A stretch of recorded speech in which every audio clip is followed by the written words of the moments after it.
I think what's been exciting is that in the United States, the FDA has actually endorsed notifying all women about their breast density.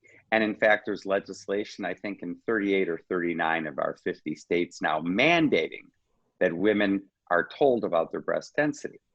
Well, that's half the battle. But the other part of it is, what are you going to do with that information? There's actually no standard.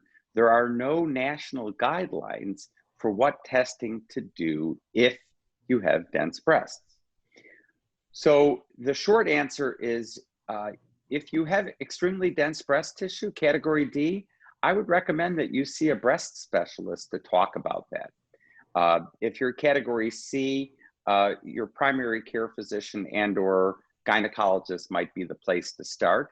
And based upon your risk factors, you also may belong in a breast surgeon's office as well to talk about the next steps.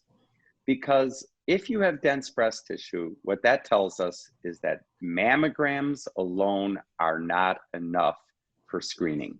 You have to supplement your imaging with a test beyond the mammogram. Not to replace the mammogram, supplement.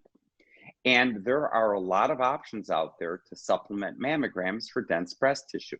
There's screening ultrasound, there's contrast enhanced mammography, there's molecular breast imaging or MBI, or there is MRI.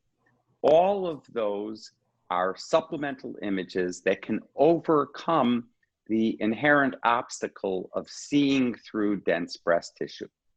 So which of those tests is right for you? Well, it really depends on a number of factors. It depends upon what's available in your community. Not all of those supplemental imaging tests are available in every community. It depends upon your risk. If you're at high risk, I think most of us would agree that an MRI should be part of your screening. If you're not at high risk, then it could be ultrasound, it could be contrast enhanced mammography, it could be MBI. These are all excellent alternatives, but finding the right one will typically require an expert's assistance.